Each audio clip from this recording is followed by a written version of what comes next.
Incontestablement, ce sera mon chef-d'œuvre. Bon? Bah c'est de la merde, hein, après à peu près 10 ans de travail. Ah bah non, bah ça va pas du tout, hein, ça va pas du tout, les couleurs ça va pas, la lumière, bah ça va pas non plus. Ah oui, bah c'est pour ça que j'ai pas de clients d'ailleurs, hein, que je suis un peu dans la merde. Non, puis les visages c'est pas naturaliste, on a l'impression qu'elle fait la tronche, elle aussi. Ouais, non mais ça, je fais des petites retouches là, mais en final, non, ça sert à rien. Hein, non, bah je pense que je vais le brûler avec les autres. Hein. Oui, ah tout à fait. Bonjour à tous.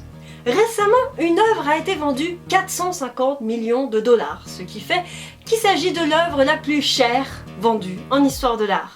Et cette œuvre, elle a été authentifiée de la main de Léonard de Vinci. Pourquoi Léonard de Vinci coûte cher? Eh bien parce qu'il s'agit de l'artiste de la Renaissance le plus connu, le plus emblématique et le plus prolifique intellectuellement en son temps. Mais Léonard, c'est pas seulement le peintre qui a réalisé la Joconde, l'ingénieur qui a inventé la machine volante ou le mec qui est mort dans les bras de François Ier. Non, Léonard de Vinci, c'est tout un mythe que l'histoire de l'art a forgé et qui malheureusement n'a jamais été reconnu de son vivant. Et ça, je vais vous l'expliquer aujourd'hui.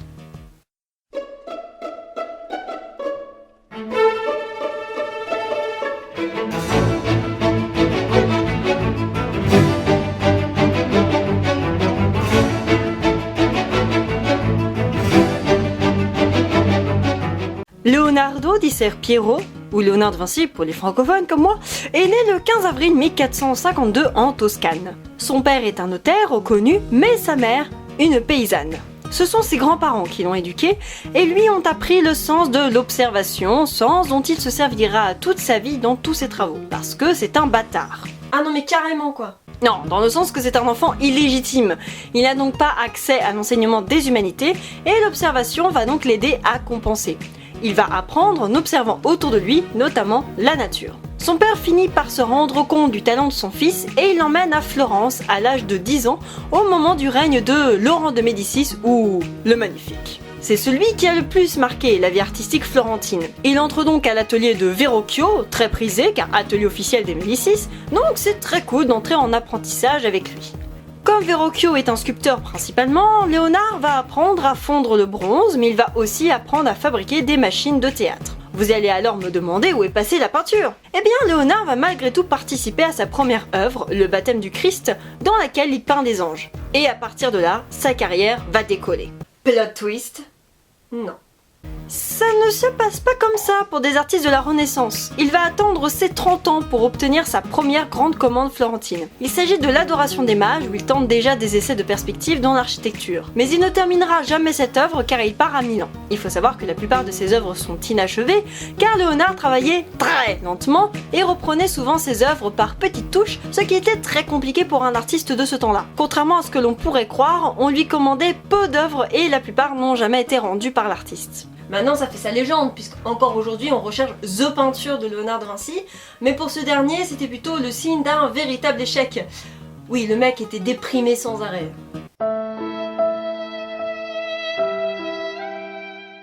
Et comme la peinture ça marche pas, il se tourne vers ses autres capacités. À Milan, il utilise ses capacités d'ingénieur à la cour des Sforza. Il réalisa alors des machines énormes pour les fêtes fastueuses de cette famille, et c'est ça qui va faire connaître Léonard.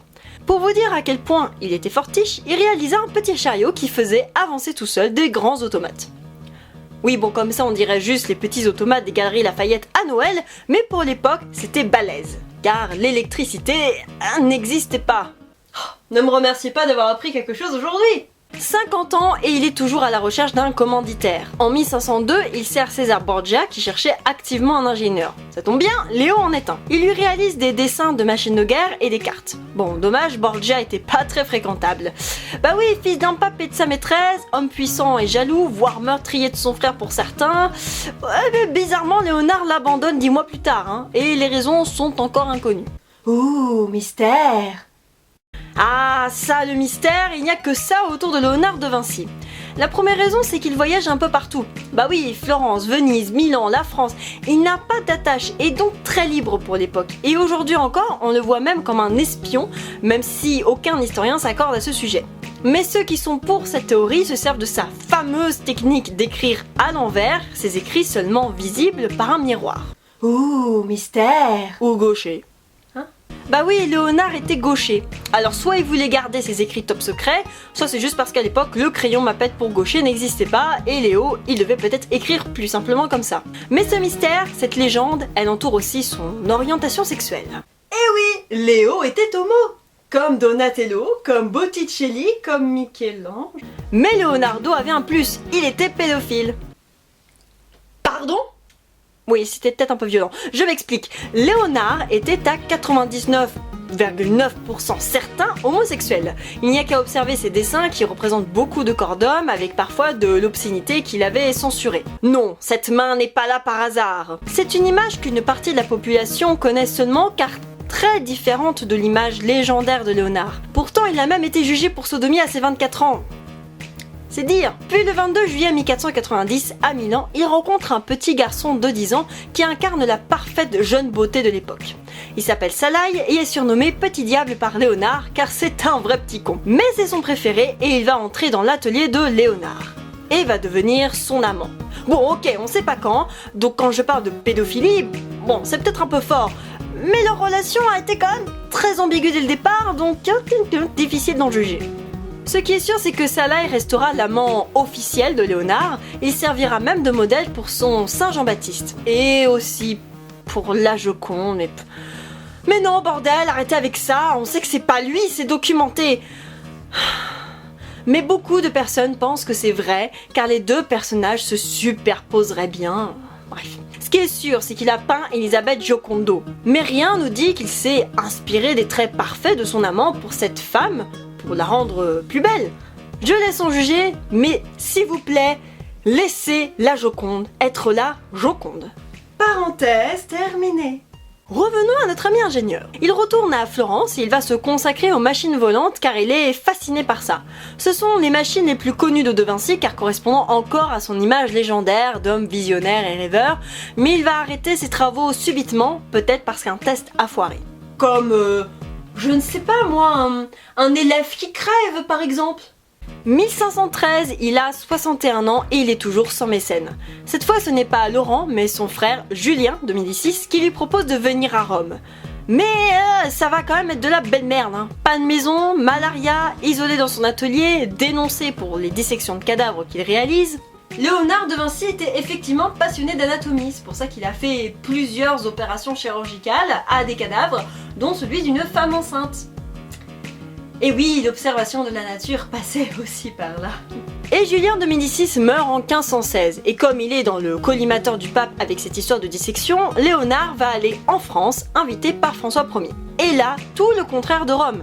Il est reconnu, il a sa maison, le Clos Lucé, il est payé 700 écus, bref, à l'âge de 64 ans, il trouve enfin un mécène qui le reconnaît, chose qu'il a cherché toute sa vie. Et grâce à lui, on a pu obtenir au Louvre aujourd'hui Sainte Anne, la Vierge et Jésus, œuvre qui est la seule restaurée et qui est connue pour ce lien entre les trois personnages, notamment par la présence du bras de la Vierge qui lie un petit peu. Elle est aussi connue pour la présence d'un vautour qui serait en fait la vision inconsciente. Attendez! Vous avez dit inconscient?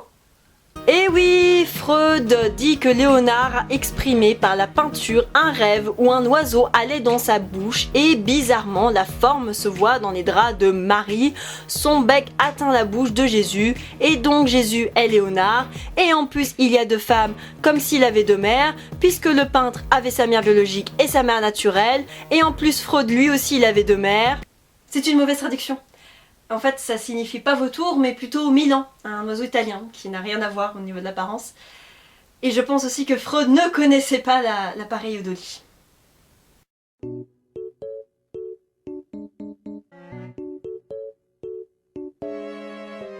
Au Louvre, on a également le Saint Jean-Baptiste que Léonard avait emmené avec lui, peut-être pour se rappeler de son fidèle amant qui n'a pas pu le suivre. Et enfin, il emmène la fameuse Joconde.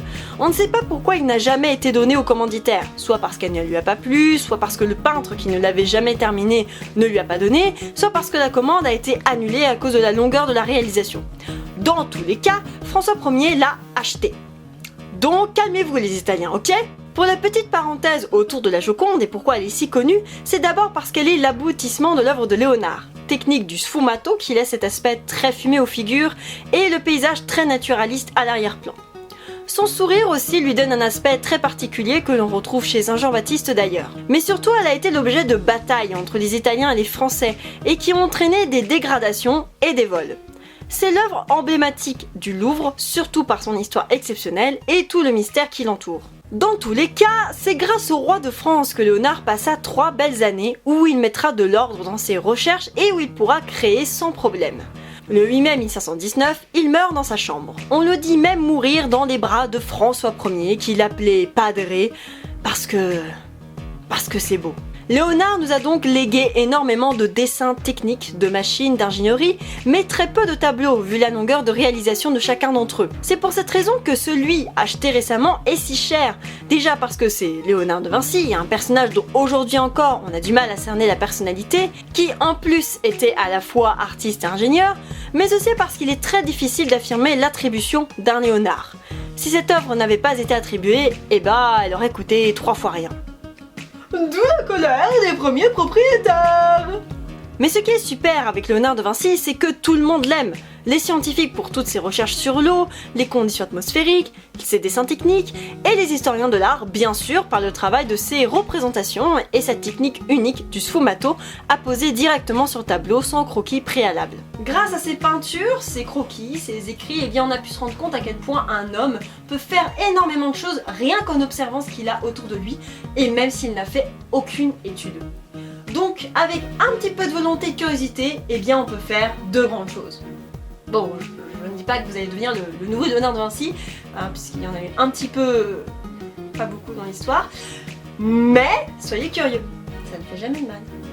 Hello tout le monde, petit aparté à la fin de cette super vidéo sur Léonard de Vinci, j'espère qu'elle vous aura plu, surtout mon costume de très bonne qualité. Je vous retrouve un petit peu pour vous parler d'une chaîne collaborative à laquelle je vais bientôt participer, elle s'appelle Sens Culture, elle a été créée par Monsieur P, un youtubeur avec qui j'avais déjà fait une collaboration sur l'art et l'hybridation. Voilà, qui va être par ici, voilà. Et donc cette chaîne Sens Culture que je vais mettre également en barre d'infos, c'est une chaîne donc où plusieurs youtubeurs vont participer, ils vont parler d'économie, de sciences, de films, de plein de choses, et moi donc je vais parler d'histoire, et j'ai déjà, je ne sais pas, sorti une vidéo à ce sujet, donc petite anecdote en à peine 2 minutes, donc vraiment allez voir cette petite chaîne et partagez-la à donf pour que elle soit visible, puisqu'on y met tous un peu notre du sien, hein, et on aimerait vraiment que ça marche. Évidemment, n'hésite pas, maintenant que je suis là, à t'abonner, à regarder mes autres vidéos, parce que bon, c'est quand même de super bonne qualité. Je te remercie encore pour tout soutien, je ne sais pas pourquoi je te tutoie, et je te retrouve à très bientôt pour une nouvelle vidéo. Ciao.